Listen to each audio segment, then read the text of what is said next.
जी, आप सभी लोग मंगलाचरण की पीडीएफ निकाल लीजिए।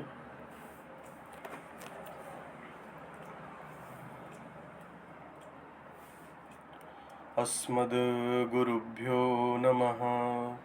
अस्मद्परं गुरुभ्यो नमः। अस्मद्सर्वगुरुभ्यो नमः। श्री राधा कृष्णाभ्यां नमः। श्रीमते रामानुजाय नमः।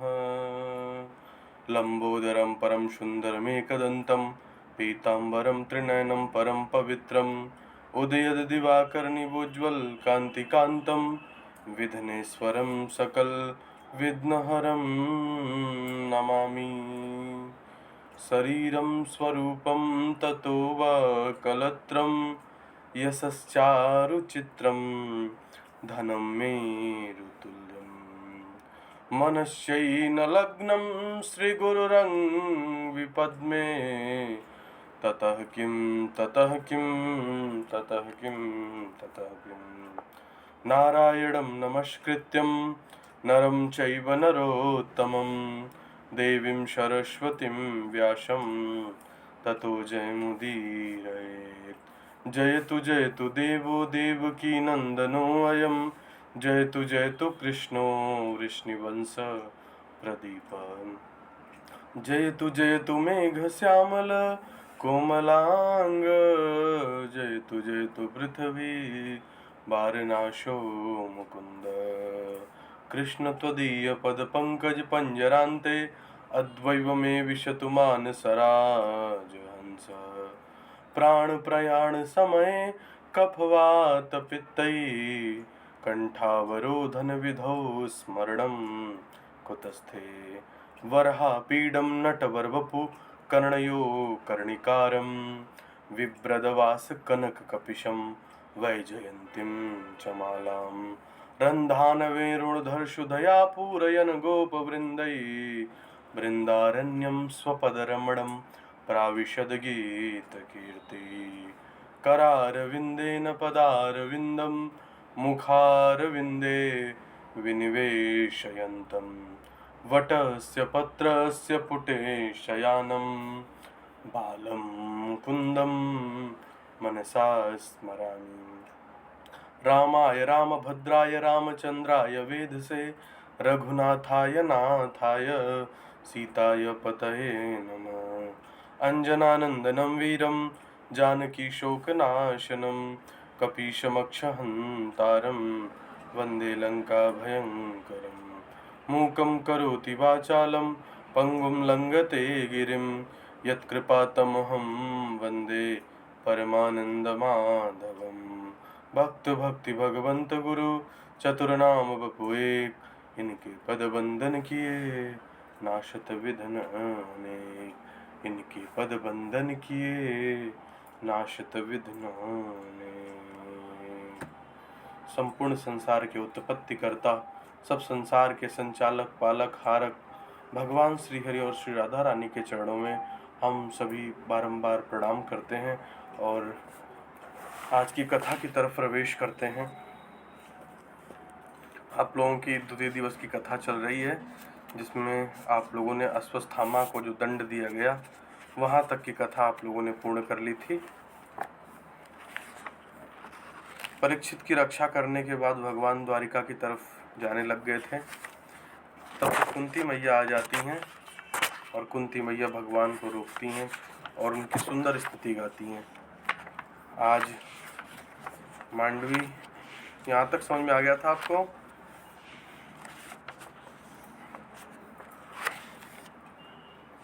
जी आवाज आ रही है मांडवी? जी गुरुजी, राधे श्याम। राधे श्याम। समझ में आ गया था यहाँ तक आपको? जी। अब एक बार पुनः आज पढ़ा दिया जाए स्टार्टिंग से या फिर आगे चला जाए कुंती स्तुति की तरफ? आपकी इच्छा हो गुरुजी। हाँ जो आपकी इच्छा हो। अच्छा श्यामा आप बताओ।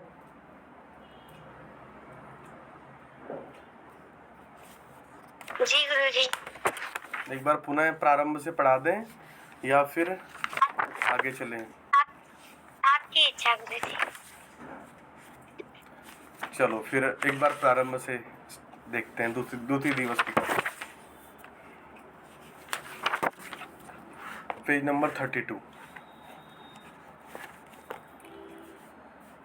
जन्माद्यस्य यतोऽन्वयादितरतश्चार्थेष्वभिज्ञ स्वराट् तेने ब्रह्म हृदयादिकवये मुह्यन्ति यत् शूरयः। तेजो वारी मृदां यथा विनिमयो यत्र त्रिसर्गो मृषा धाम्ना स्वेन सदा निरस्तकुहकं सत्यं परं धीमहि। क्या कहा? जन्माद्यस्य यतोऽन्वयादितरत्, जो संसार की उत्पत्ति के कारक है परमात्मा, जो विराट हैं, जिनका ब्रह्मा विद्वान लोग जिनका स्मरण करते हैं।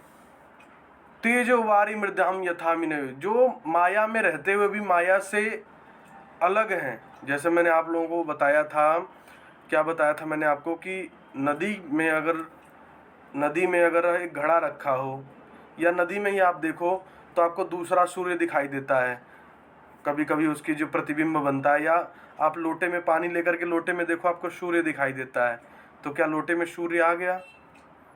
या चंद्रमा दिखाई देता है रात्रि में, अगर आपको किसी पात्र में, नदी में, कहीं भी, तो क्या चंद्रमा नीचे आ गया? नहीं, चंद्रमा अपने स्थान पे है। पर माया से वशीभूत होकर के हमें चंद्र कहाँ दिखाई दे रहा है? जल में दिखाई दे रहा है। ऐसी भगवान माया में है, पर भगवान से माया है, पर भगवान माया से परे है। भगवान में माया है, पर भगवान माया से परे है। कहा कि ऐसे सत्यम परम धीमहि, ऐसे जिनका सब लोग गुणगान करते हैं, ऐसे भगवान का हम ध्यान करते हैं। क्या करते हैं? सत्यम परम धीमहि, ऐसे सत्य स्वरूप परमेश्वर का हम सभी ध्यान करते हैं। धर्म प्रोजित कैतवोत्र परमो निर्मत्सराणाम सताम वेद्यम वास्तवमत्र वस्तु शिवदम तापत्रयोन मूलकम। क्या कहा? व्यास जी के द्वारा रचित इस सुंदर भागवत में ईर्ष्या से रहित परम धर्म का निरूपण किया गया है। क्या कहा गया कि इस ग्रंथ में किसी के प्रति ईर्ष्या का भाव नहीं रखा गया है। इस श्रीमद् भागवत में तीनों तापों को जड़ से नष्ट करने वाले 3 प्रकार के ताप मैंने आप लोगों को बताए थे ना, आदि दैविक, आदि भौतिक और आध्यात्मिक। परम कल्याणकारी, परम आनंददायक, सरलता से जाने योग्य परमात्मा का निरूपण किया है। क्या कहा कि ये ग्रंथ जो है, ये बिल्कुल, इसमें कोई कलुषित, किसी की निंदा इससे आदि नहीं है, इसमें किसी के बारे में दुर्व्यवहार नहीं लिखा गया है। क्या है? ये तीनों प्रकार के तापों को नष्ट करने वाला ग्रंथ है, और इसमें भगवान की दायिका, परम आनंददायक और सरलता का निरूपण किया गया है। किसका? भगवान श्री हरि का इसमें निरूपण किया गया है। श्रीमद्भागवते महामुनि कृते किं वा परैरीश्वर सद्यो यद्वरुध्यते अत्र कृतभि शुश्रूषुभिस्त्वक्षणात्। क्या कहा? दूसरे शास्त्रों की श्रवण की इच्छा से भगवान, क्या परमात्मा हमारे हृदय में आकर के बंदी बन जाते हैं? क्या कहा कि मान लो हम दूसरे शास्त्रों की श्रवण की इच्छा कर लें अगर मन में कि चलो जी हमें कोई और शास्त्र पढ़ना है, तो क्या भगवान हमारे हृदय में आके बंदी बन जाएंगे? कहा नहीं। क्या श्रीमद् भागवते महामुनि कृते, ये महामुनि कृत श्रीमद् भागवत किम वा परईश्वर, आपको क्या लगता है? सद्यो यद्य वरुध्यते कृतभि, इसकी शुश्रूषु भिस्तक्षणात्, सुनने मात्र की इच्छा करने से, श्रीमद् भागवत जी की सुनने मात्र की इच्छा कर लेने से भगवान श्री हरि परमात्मा हमारे हृदय में आकर के बंदी बन के विराजमान हो जाते हैं, बंदी बन जाते हैं, हमारे हृदय में बैठ जाते हैं। फिर भागवत जी क्यों पढ़ना चाहिए? कहा निगम कल्प तरोरिगल्पितम फलम सुख मुखाद अमृत द्रव्य संयुक्तम पिबत भागवतम रसमालयम मुहुर्को रसिका भुवि भावुका। क्या कहा? ये वेद, जो वेद है, वेद एक पेड़ के रूप में, उसका पका हुआ फल क्या है? श्रीमद् भागवत। सुख मुखाद अमृत द्रव्य संयुतम, ये तोते का मुख, सुख नामक, सुखदेव भगवान, सुख नामक तोते का मुख लग जाने से निश्चित ही यह फल कैसा है? मीठा है। इस फल में कुछ भी छोड़ने योग्य नहीं है। पिबत भागवतम रसमालयम, यह सारा पीने योग्य। मुहुरको रसिका भुवि, इसमें कुछ भी छोड़ने लायक नहीं, रसिक होकर के इसका पान करना चाहिए, कुछ भी त्याज्य नहीं है इसमें। कहते हैं ना कहीं कहीं कि इसको पढ़ लो, इसको छोड़ दो, इसको, लेकिन इस ग्रंथ में कोई चीज़ ऐसी नहीं जो त्याज्य है। ये भागवत के 3 श्लोक हैं, जो प्रथम के 3 श्लोक हैं, और उसमें भगवान की स्तुति की गई है, बिना नाम लिए स्तुति है इसमें, ना इसमें किसी भगवान का नाम नहीं है, किसी न कन्हैया जी का नाम है, लेकिन क्या कहा, सत्यम परम धीमहि, हम उस परम तत्व का ध्यान करते हैं।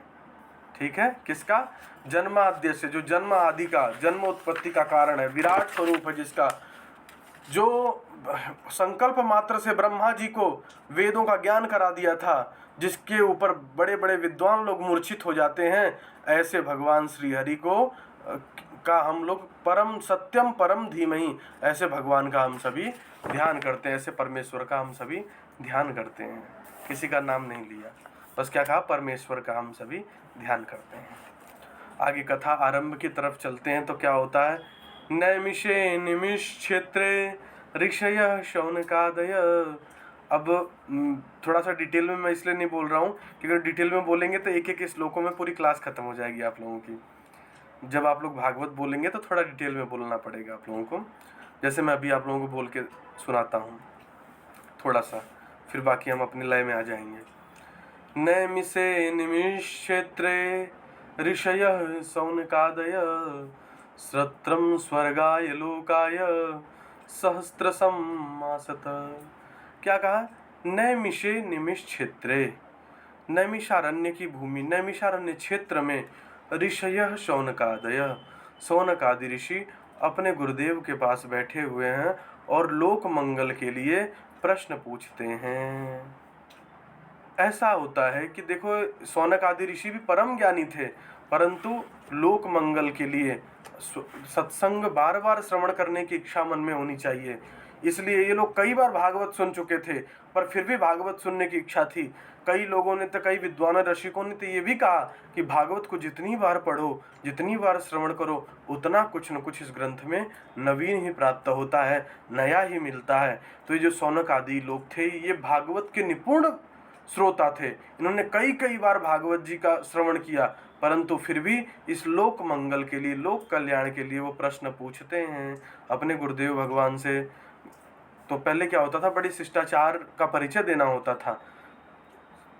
गुरुदेव आसन पे बैठे हैं, सर्वप्रथम पंक्तिबद्ध तरीके से बैठ करके, शिखा आदि बंधन करके किसी न किसी आसन में बैठना होता था, सुखासन, पद्मासन, जो आप पे आसन लगे उस आसन में बैठ करके अपने गुरुदेव से पूछते हैं। क्या पूछते हैं, किम श्रेयः शास्त्र सारः, क्व स्वतार प्रयोजनम, किम कर्म केवत अवतारस्य धर्म, धर्म किम शरणं गतः।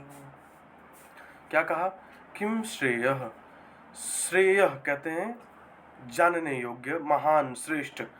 क्या कहा कि इस संसार में क्या जानने योग्य है, किम श्रेय, क्या श्रेष्ठ है, शास्त्र सारः कह, सब शास्त्रों का सार क्या है। दूसरा प्रश्न पूछ दिया शिष्यों ने। तीसरा प्रश्न क्या पूछा कि स्व अवतार प्रयोजनम, कि भगवान अवतार ही क्यों लेते हैं गुरुदेव, भगवान क्यों अवतार लेते हैं। एक बार सृष्टि बना के छोड़ दिया, चलने देते सृष्टि, जो जैसा कर्म करता, जो कोई जैसी करनी करता, वैसा ही फल पाता, मेरे दाता के दरबार में सब लोगों का खाता। इस तरीके से करके भगवान क्या करते कि एक कर्म चक्र की व्यवस्था बना देते, जो जैसा करता वैसा फल पाता, जन्म लेने की क्या आवश्यकता थी। ठीक बात है। फिर पूछा कि किम कर्म, भगवान ने अगर अवतार लिया गुरुदेव तो क्या क्या कर्म किए। केवत अवतारस्य, और अगर अवतार लिए तो कितने अवतार लिए। और फिर कहा कि चलो ठीक है, यहाँ तक तो आप बता दोगे गुरुदेव, लेकिन एक बात और, जब तक भगवान थे तब तक धर्म था। महाभारत में भी भगवान ने हमेशा धर्म का पालन किया। तो फिर कहा कि धर्म किम शरणम गतः, पर भगवान तो एक समय पे चले गए, तो भगवान के जाने के बाद धर्म किसकी शरण में चला गया। ये 6 प्रश्न पूछे। और क्या कहा गुरुदेव ने कि आपके प्रश्न बड़े उत्तम हैं, इस प्रश्न से जगत का मंगल होगा। परंतु पहले सर्वप्रथम क्या है कि जब भी कोई ज्ञानी अपने प्रवचनों को प्रारंभ करता है तो सर्वप्रथम अपने गुरुदेव भगवान का ध्यान करता है। तो ऐसे श्री सूत जी भगवान ने कहा कि मैं पहले अपने गुरुदेव श्री सुखदेव भगवान का ध्यान करूंगा, उसके बाद आपको आपके प्रश्नों का उत्तर दूंगा। ध्यान करते हैं, कहते हैं यम प्रव्रजन्तमनुपेतमपेत कृत्यं द्वैपायनो विरह कातुर आजुहाव पुत्रेति तन्मतया तर्वोऽभिनेदु स्तं सर्वभूत हृदयं मुनिमानतोऽस्मि। क्या कहते हैं कि हमारे गुरुदेव कैसे हैं?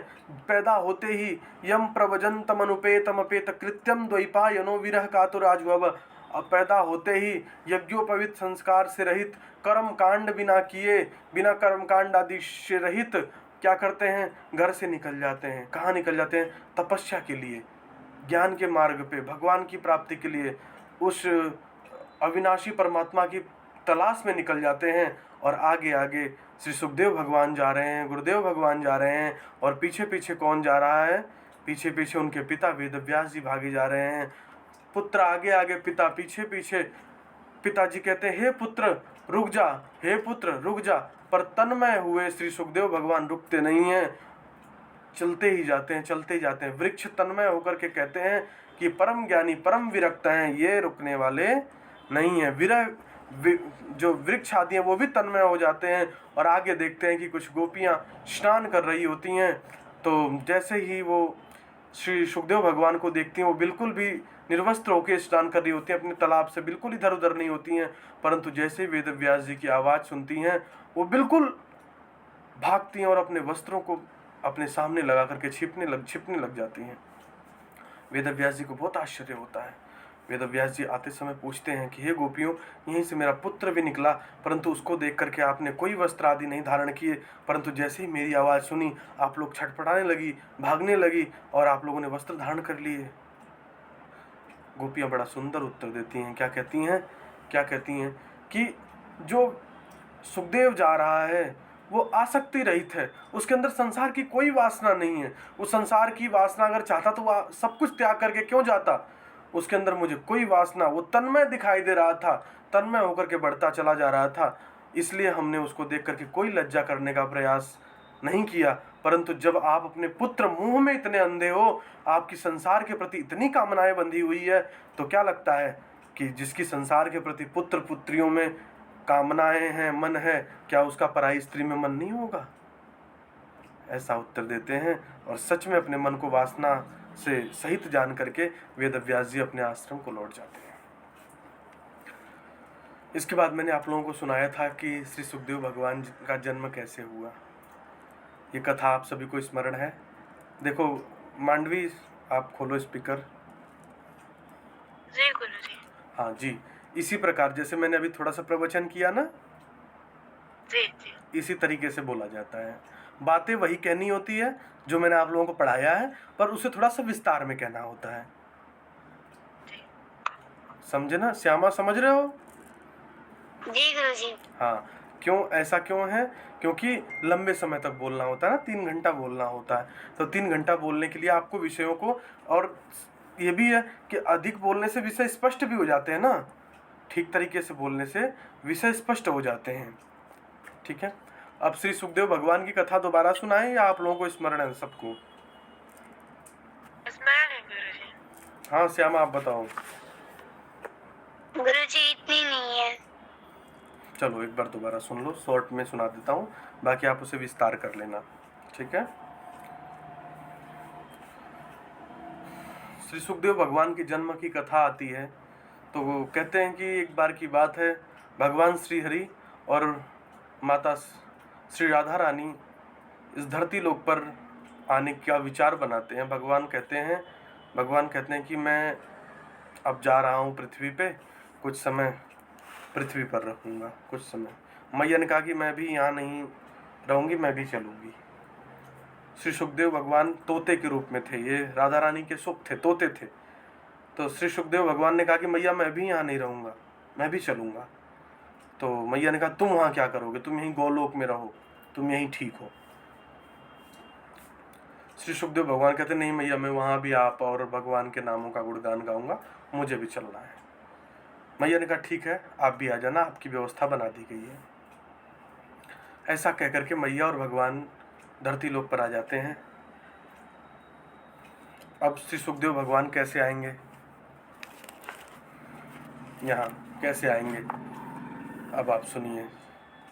होता क्या है कि नारद जी विचरण कर रहे होते हैं, विचरण करते करते कैलाश पे पहुंच जाते हैं।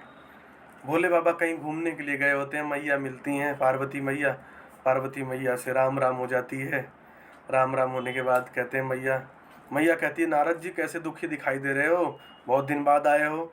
तो नारद जी ने कहा मैया मैंने सब जगह आना जाना बंद कर दिया है, लोगों के अंदर बड़ी स्थिति खराब है, सब एक दूसरे के शत्रु हो गए हैं, सब एक दूसरे के पास रहते हैं पर एक दूसरे को परेशान करते हैं, एक दूसरे से बैर भाव करते हैं, एक दूसरे से चिढ़ते हैं, एक दूसरे को देखना नहीं चाहते हैं, तो इसलिए मैंने अब सबके यहाँ आना जाना बंद कर दिया है। मैया ने कहा देखो नहीं नारद तुम गलत कह रहे हो, हमारे यहाँ ये स्थिति नहीं है अभी, हमारे यहाँ स्थिति अभी मेंटेन है, आप हमारे यहाँ आया जाया करो। तो उन्होंने कहा कैसे मैया? उन्होंने कहा कि देखो हमारे बेटा की जो गणेश है इनकी सवारी चूहा है, भोले बाबा के गले में सांप है, देखो लेकिन दोनों एक दूसरे के शत्रु हैं पर एक दूसरे को बिल्कुल नहीं खाते हैं। उन्होंने कहा हाँ बात तो ठीक कर रही हो। और कहा मेरा जो दूसरा बेटा कार्तिक है उसकी सवारी मोर है और भोले बाबा के गले में सांप है, मोर और सांप भी शत्रु होते हैं पर मोर ने कभी भोले बाबा के सांप को नुकसान नहीं पहुंचाया। और तो और सुनो, मेरी जो सवारी है वो शेर है और भोले बाबा की सवारी नंदी है, बैल है, परंतु दोनों एक दूसरे के दुश्मन है। शेर तुरंत मारने का प्रयास करता है, उसका मांस खाने का प्रयास करता है, परंतु नहीं देखो हमारे यहाँ ये लोग भी मिलजुल के रह रहे हैं। तो नारद जी हमारे यहाँ तो बड़ी स्थिति अभी ठीक है, सब कुछ मेंटेन है, कोई ऐसी बात नहीं है, सब बहुत अच्छा चल रहा है। ऐसा मैया कह के नारद जी को समझाते हैं। फिर नारद जी कहते हैं हाँ मैया आपके यहाँ तो चलो स्थिति ठीक है, लेकिन मुझे मैया एक बात नहीं समझ में आई, ये जो भोले बाबा ने मुंड की मालाएं पहन रखी हैं, ये इतने सिर किसके पहन रखे हैं अपने गले में, ये अपने किसके सिर पहन रखे हैं? तो मैया ने कहा कि देखो पूछा तो मैंने भी नहीं किसके सिर हैं ये। तो उन्होंने कहा कि नारद जी ने कहा चलो कोई बात नहीं मैया, मुझे क्या मतलब, तुम दोनों लोगों की आपसी बात है, किसी का भी सिर हो, हमें क्या करना। इतना कहते हुए नारद जी चले जाते हैं। अब मैया चिंता में पड़ जाती हैं कि हाँ नारद बात तो पते की कह गए हैं, भाई किसी न किसी का सिर तो है, ये तो सच्ची बात है, पर किसका सिर है, किसकी मुंड मालाएं पहन रखी इन्होंने, आज पता करती हूँ। मैया नाराज होकर बैठ जाती हैं। भोले बाबा आते हैं, कहते हैं कि क्या हाल है मैया? तो पता चलता है कि नारद जी आए थे। तो भोले बाबा समझ जाते हैं कि स्थिति थोड़ी सी गड़बड़ हो गई है। तो मैया ने पूछा कि आज तक मैंने आपसे एक प्रश्न नहीं पूछा पर आज पूछना चाहती हूँ कि आपने गले में मुंड मालाएं पहन रखी हैं, ये किसकी मालाएं हैं? भोले बाबा कहते हैं तुम्हारी मालाएं हैं, तुम्हारे ही मालाएं। तो मेरी कैसे मालाएं हैं? उन्होंने कहा कि तुम्हारे जितने जन्म होते रहे उन सारे जन्मों की मालाओं को मुंड माला बना करके पहनता रहा। तो भोले बाबा ने कहा कि मैया ने कहा कि अच्छा हमें सिखा रहे हो आप, हमारा ही जन्म होता रहा, आपके जन्म नहीं हुए? आपके भी तो जन्म हुए होंगे। भोले बाबा ने कहा नहीं मेरे जन्म नहीं हुए। ऐसी क्या बात है कि आपके जन्म नहीं हुए? तो भोले बाबा ने कहा श्रीमद् भागवती वार्ता, ये श्रीमद् भागवत जी का कमाल है। ठीक है, क्या कहा कि श्रीमद् भागवत जी के श्रवण का कमाल है, ये श्रीमद् भागवत वार्ता का कमाल है। तो मैया ने कहा कि फिर ये कथा मुझे भी सुननी है। भोले बाबा ने कहा नहीं आप रहने दो। उनका नहीं मुझे सुननी है, अब जिद कर लिया उन्होंने। तो भोले बाबा ने शर्त रख लिया कि ठीक है सुना दूंगा, पर 2-3 बातें हैं ध्यान रखना। एक तो आपको पूरी कथा में हुंका देना है करके, और दूसरा पूरी कथा में नींद नहीं लेनी है, और तीसरी बात क्या कही कि आसपास कोई होना नहीं चाहिए। ठीक है, तीनों शर्त मंजूर हो गई। अब हुआ क्या कि एकांत में गए, भोले बाबा ने अपना त्रिशूल फेंक दिया, कैलाश से सारे जीव जंतु सब उड़ करके भाग गए, सारे लोग भाग गए। भोले बाबा ने कथा प्रारंभ किया, मैया ने सुनना प्रारंभ किया, हूँ चल रही है, हूँ चल रही है। बगल में एक अंडा पड़ा हुआ था तोते का, और वो स्फटित हो गया, उसमें से तोता सब कथा सुन रहा है। मैया सो गई, तोता हूँ करता रहा। तोते ने पूरी कथा का श्रवण किया। जैसे हुआ नमः पार्वती पतये हर हर महादेव, वैसे तोते ने कहा हर हर महादेव। अब जैसे ही मैया की नींद खुली, मैया ने देखा तो मैया सो रही थी। तो भोले बाबा ने कहा अरे तुम तो सो रही थी, हुक्का कौन दे रहा था? तो देखा कि तोता हुक्का दे रहा था। भोले बाबा त्रिशूल लेके पीछे पीछे, सुखदेव आगे आगे जा करके, वेद व्यास जी की धर्मपत्नी कार्यों में लिप्त थी सुबह सुबह, और जाकर के उनके मुख में विराजमान हो जाते हैं, पेट में विराजमान हो जाते हैं और अंतर ध्यान हो जाते हैं। भोले बाबा फिर वेद व्यास जी से मिलकर के लौट आते हैं। 12 वर्ष बाद 12 वर्ष बीत जाते हैं। वेद व्यास जी कहते हैं, हे सुखदेव बाहर निकल आओ, हे सुखदेव बाहर निकल आओ। श्री सुखदेव भगवान कहते हैं कि जब तक मायापति आकर के, भगवान श्री हरि आकर के मुझे आशीर्वाद नहीं दे देंगे, क्योंकि अब जिसका कुत्ता हो उसके मालिक, उसकी तो मालिक की बात मानेगा। तो कहा कि माया है ये बड़ी विचित्र है, ये मायापति से ही मानेगी। जब तक मायापति आकर के मुझे आशीर्वाद नहीं दे देंगे तब तक मैं गर्भ से बाहर नहीं निकलूंगा। फिर वेद व्यास जी भगवान का ध्यान करते हैं, भगवान आकर के आशीर्वाद देते हैं खूब, और वेद व्यास जी प्रकट हो जाते हैं, पैदा हो जाते हैं। और पैदा होने के बाद क्या जंगल की तरफ चल देते हैं, बिना यज्ञोपवीत से रहित और छोटे से और बिना कर्मकांड के रहित, विरक्त होकर के जंगल की तरफ चले जाते हैं। ये कथा मैंने अभी आप लोगों को यहाँ की बात सुना दिया था। ठीक है, यहाँ तक समझ में आ गया आप लोगों के। अब आगे 6 प्रश्नों का उत्तर दिया, 6 प्रश्न जो पूछे गए थे उनमें से एक प्रश्न का उत्तर क्या मिलता है कि जीव का परम धर्म क्या है, परम लक्ष्य क्या है, परम उद्देश्य क्या है? भगवान की भक्ति करना। जीवस्य तत्व जिज्ञासा, उस तत्व ब्रह्म परमात्मा को जान लेना ही इस मनुष्य जीवन का लक्ष्य है, उद्देश्य है, ऐसा बताया गया। और क्या कहते हैं कि उसी को ज्ञानी लोग ब्रह्म कहते हैं, और जो वदन्ति तत्त्वमिदं तद्वं यज्ञानमद्वयम्। हाँ, क्या कहा कि देखो,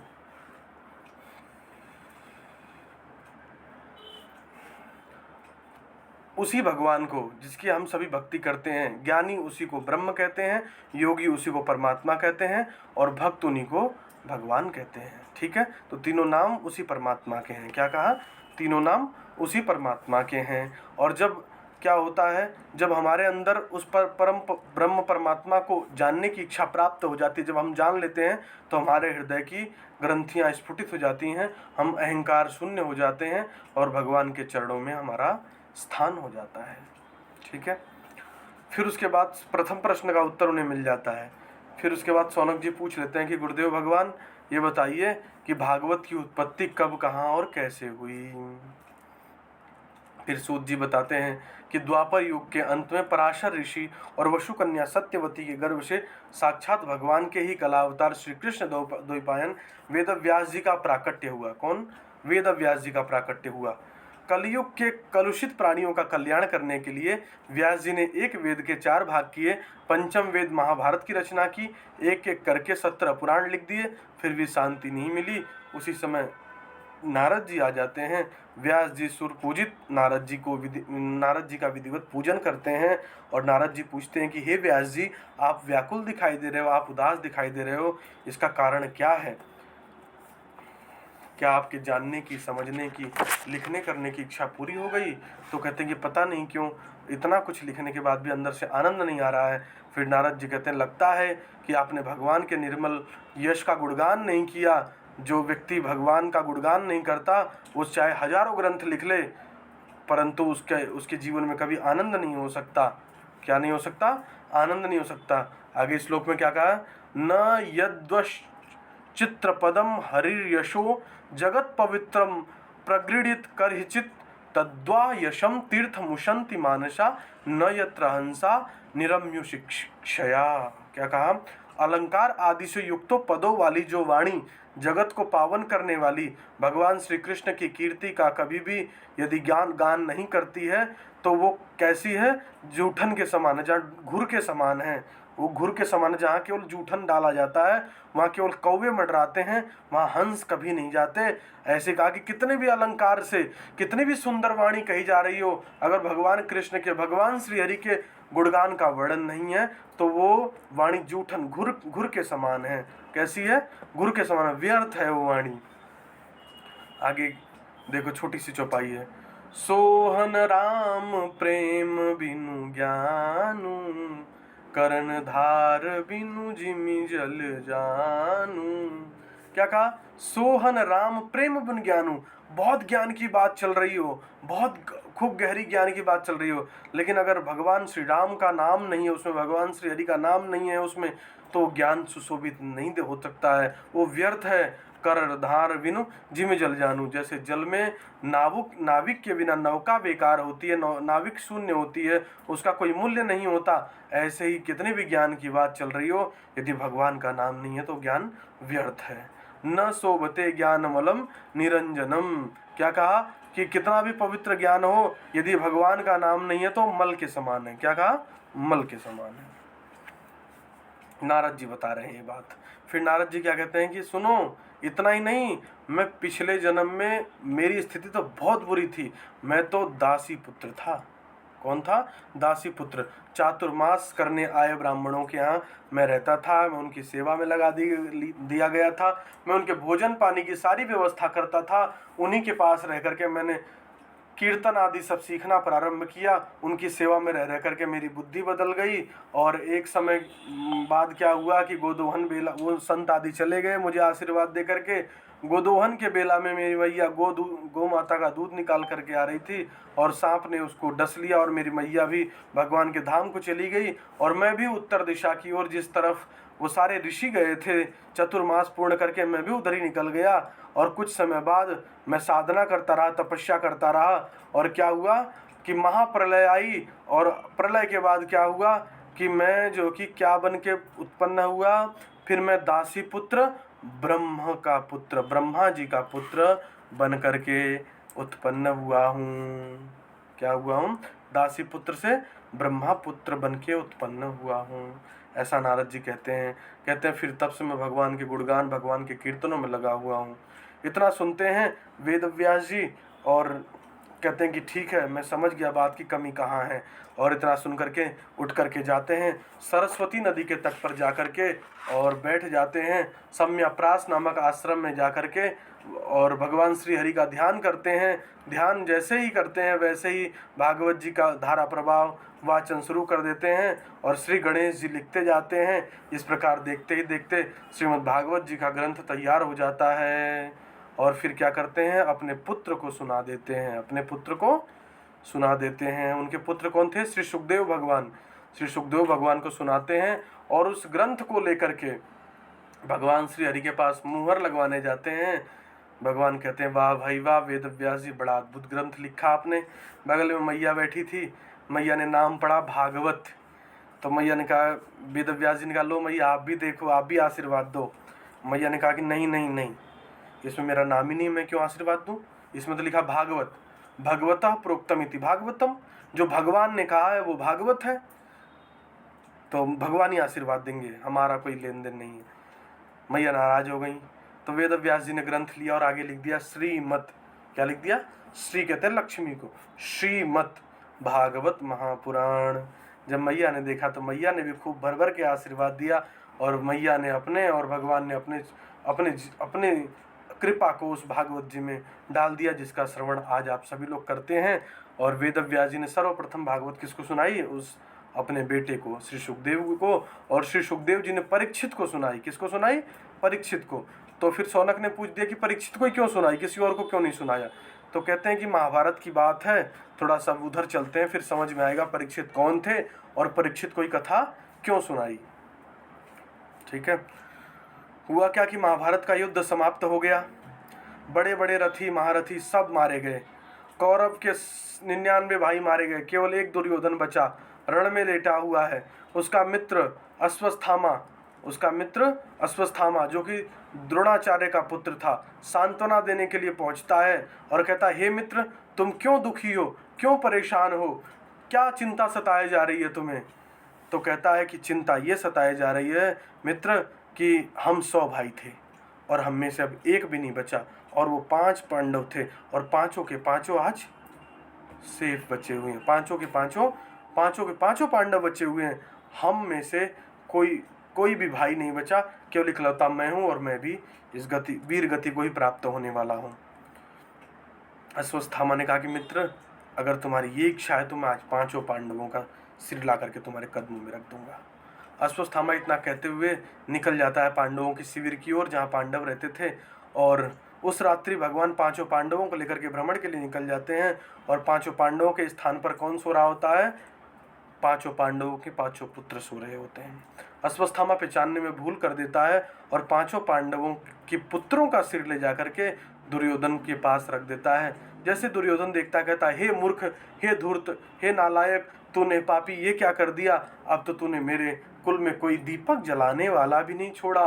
अब तो ये 5 बचे थे, यही आगे हम लोगों का श्राद्ध करते, क्रियाकर्म करते। अब तूने इन्हें भी नहीं छोड़ा कि हमारे दीपक में कोई अब हमें पानी देने वाला भी बचे। ऐसा सुन करके घबराया हुआ अश्वत्थामा भागने लगा कि अब तो अर्जुन छोड़ेगा नहीं मुझे। क्या करेगा अर्जुन? मुझे छोड़ेगा नहीं। और द्रौपदी अपने पुत्रों को मरा देख करके खूब चिल्लाती रही, चीखती रही। अर्जुन ने देखा तो अर्जुन ने कहा कि हे द्रौपदी, मैं प्रतिज्ञा करता हूँ कि जिसने भी ये कृत्य किया है मैं उसको तुम्हारे सामने ला करके मृत्यु दंड दूंगा। अर्जुन भगवान के साथ निकल जाता है और देखता है कि अश्वत्थामा भाग रहा है और ब्रह्मास्त्र चला देता है। फिर भगवान कहते हैं, अर्जुन तुम भी ब्रह्मास्त्र चलाओ। अर्जुन भी ब्रह्मास्त्र चला देते हैं। फिर क्या होता है कि भगवान कहते हैं कि इससे वहाँ विनाश होगा। अर्जुन ने ब्रह्मास्त्र वापस ले लो। अर्जुन अपनी शक्तियों से दोनों ब्रह्मास्त्रों को वापस ले लेता है और अश्वत्थामा को पकड़ लिया जाता है। अर्जुन कहता है भगवान क्या करें? भगवान कहते हैं कि नहीं, मारो इसको, यहीं पे निपटा दो इसको। आतताई है, आतताई को छोड़ते नहीं है, आतताई को छोड़ा नहीं जाता, खत्म कर दो, निपटा दो यहीं पे। अर्जुन कहता नहीं भगवान, यहाँ नहीं निपटाऊंगा। मैंने द्रौपदी को प्रतिज्ञा दिया है कि द्रौपदी मैं तुम्हारे सामने ला करके उसे मृत्यु दंड दूंगा। भगवान ने कहा नहीं यहीं मारो, बाद में कोई बात हो जाएगी तो मुझसे मत कहना।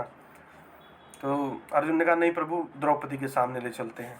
द्रौपदी के सामने जैसे लेके जाते हैं, द्रौपदी दया की मूर्ति बनी दौड़ती हुई आती है और कहती है, मुंचताम ऐसा ब्राह्मणों नितराम गुरु। हे अर्जुन, इसे छोड़ दो, इन्हें छोड़ दो। ये कौन है? ये तुम्हारे गुरुदेव के पुत्र हैं, ब्राह्मण हैं। ब्राह्मण नितराम गुरु भवती। ब्राह्मण सदा पूज्य होते हैं, ज्ञानी सदा पूज्य होते हैं। जिनसे आपने सब कुछ सीखा ऐसे लोग सदा पूज्य होते हैं। सहरस्यो धनुर्वेद सभी सर्वोप संयम। क्या कहा कि आपने जिनसे सब वेदों का, सब शास्त्रों का, संपूर्ण शास्त्रों का ज्ञान प्राप्त किया, सब धनुर्वेद का आदि का सब संपूर्ण शास्त्रों का ज्ञान प्राप्त किया, ये वही द्रोणाचार्य आपके सामने खड़े हैं। क्या कहा कि वही द्रोणाचार्य खड़े हैं, बस ये पुत्र रूप में उनके खड़े हैं, पर ये वही द्रोणाचार्य जिससे आपने सब कुछ सीखा है। सह ऐसा भगवान द्रोण प्रजारूपेण वर्तते। यह भगवान द्रोण खड़े हैं प्रजा रूप में, इसलिए आप गुरु के कुल को क्या कष्ट पहुंचाना ठीक समझते हैं? ऐसा कह करके रोने लगी और कहती है द्रौपदी, माँ रोदी दस्व जननी गौतमी पति देवता। मैं वो दुख गौतमी माता को नहीं देना, तुम्हारी गुरु माता को नहीं देना चाहती हूँ जो दुख आज मुझे प्राप्त हो रहा है। तुम अगर आज इस अश्वत्थामा को मार देते हो तो गौतमी भी मेरी तरह विलाप करेगी, रोएगी। और मैं जानती हूँ, मैं माँ हूँ, एक माँ ही एक माँ का दर्द जान सकती है। इसलिए ये पाप बिल्कुल मत करो, छोड़ दो, इन्हें छोड़ दो। अब क्या होता है, युधिष्ठिर और द्रौपदी एक पक्ष में खड़े हो जाते हैं, हाँ, पर भीम और अर्जुन एक पक्ष में खड़े हो जाते हैं, नहीं इसे मारेंगे, आतताई है, मारेंगे इसे। अब भगवान की ओर देखने लग जाते हैं। अर्जुन भगवान से पूछता है क्या करें प्रभु? तो भगवान कहते हैं, ब्रह्म बंधुर हंतव्य आतताई वधारण। क्या कहा कि देखो, ब्राह्मण को मारना भी नहीं चाहिए और आतताई को छोड़ना भी नहीं चाहिए। ब्राह्मण को मारना भी नहीं चाहिए, आतताई को छोड़ना भी नहीं चाहिए। परंतु अर्जुन तुमने प्रतिज्ञा, ब्राह्मण को मार भी नहीं सकते, परंतु अर्जुन तुमने प्रतिज्ञा भी की है कि मैं द्रौपदी के सामने ला करके मारूंगा उसे। तो भगवान ने संकेत किया। अर्जुन समझ गए इशारे में कि मारना केवल जान से मारना नहीं होता है, उसकी मणि जिसमें उसकी शान, शोभा, इज्जत, सब शक्तियाँ सब विद्यमान थी। अर्जुन ने खींच करके उसके माथे से अश्वत्थामा के मणि निकाल करके उसे धक्का मार के शिविर से बाहर निकाल दिया। जब उसे शिविर से बाहर निकाल दिया तो क्या होता है कि वो अपना बेइज्जती, अपना अपमान समझता है और फिर दोबारा क्या ब्रह्मास्त्र छोड़ देता है। दोबारा क्या छोड़ देता है? ब्रह्मास्त्र छोड़ देता है। किस लिए छोड़ देता है ब्रह्मास्त्र दोबारा? कि अब इनके पूरे कुल का ही विनाश कर दूंगा। अब कुल में बचा कौन था जी? अर्जुन की पत्नी कौन थी? अर्जुन की पत्नी के बारे में आपसे कोई जानते हैं? अर्जुन की पत्नी का नाम जानती हो मांडवी? नहीं गुरुजी। हाँ, श्यामा आप जानते हो? जी नहीं गुरुजी। ठीक। गुरुजी द्रौपदी। हाँ, द्रौपदी तो थी और उत्तरा थी, जिसके पुत्र अभिमन्यु थे ना, उत्तरा। हाँ, अर्जुन की पत्नी का नाम क्या था? उत्तरा। और उत्तरा के पेट में जो उत्तरा का जो पुत्र था उसका नाम क्या था? अभिमन्यु। ठीक है। और अभिमन्यु, देखो गलती हो गई आप लोगों, जो मैं आपको बता रहा हूँ, ये जो क्या नाम है,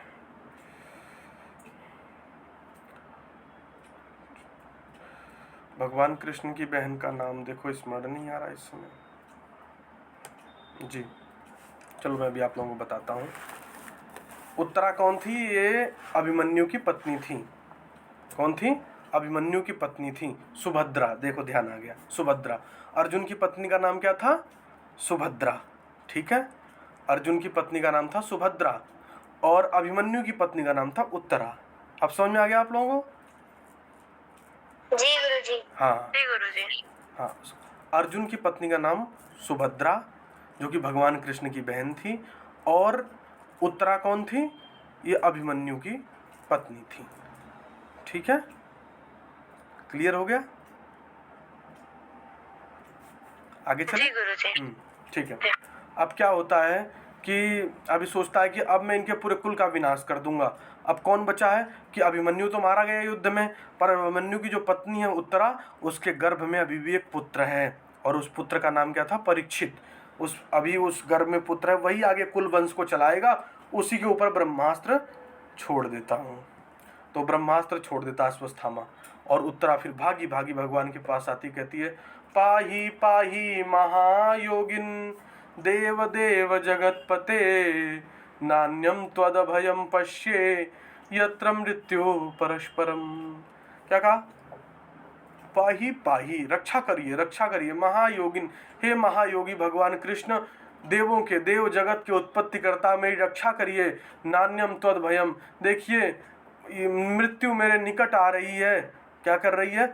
मृत्यु मेरे निकट आ रही है, मेरे गर्भ की रक्षा कीजिए। क्या करिए? रक्षा कीजिए। और कहती हैं कि माम कामम दहतु किंतु मैं गर्भे माम निपात्यताम, हे प्रभु ये ब्रह्मास्त्र का तेज मुझे जला दे, पर मेरे इस गर्भ की रक्षा हो जाए, मेरे इस गर्भ की रक्षा कर लीजिए। तो भगवान बड़े दयालु, भगवान बड़े कृपालु, अंगुष्ठ के समान, अंगूठे के समान रूप धारण करके उत्तरा के गर्भ में जाते हैं और अपने गदा से ब्रह्मास्त्र के बल को क्षीण कर देते हैं, और क्या करते हैं कि परीक्षित की रक्षा करते हैं। क्या करते हैं? परीक्षित की रक्षा करते हैं, और परीक्षित की रक्षा हो जाती है, सब कुछ ठीक हो जाता है। फिर भगवान कहते हैं, देखो जी अब मेरा भी परिवार बहुत बड़ा है, आप लोगों का भी परिवार बहुत बड़ा है, और अब मुझे आज्ञा दो, मैं भी जाऊं अपनी द्वारिका में, देखूं कि वहाँ की स्थिति क्या है। जैसे ही भगवान चलने को होते हैं तब तक कुंती मैया आ जाती हैं, और कुंती मैया बड़ी सुंदर स्तुति गाती हैं। ये स्तुति यहाँ तक मैंने आप लोगों को पढ़ा दिया था, यहाँ तक आप लोगों की पूरी कथा हो गई। अब आप लोग मुझे पूछ लो कि कहाँ नहीं समझ में आया, फिर मैं आप लोगों को वहाँ स्पष्ट कर देता हूँ। अभी आप लोगों के समझ में आ गया, अर्जुन की पत्नी का नाम क्या था? सुभद्रा। ठीक है, सुभद्रा के बेटे का नाम अभिमन्यु, अभिमन्यु की पत्नी का नाम उत्तरा, उत्तरा के बेटे का नाम परीक्षित। ठीक है, ठीक है, बताइए समझ में आ गया? जी। श्याम बताओ आप। अब अर्जुन की पत्नी सुमित्रा मैया। सुभद्रा, सुभद्रा। सुभद्रा। सुभद्रा का बेटा? सुभद्रा का बेटा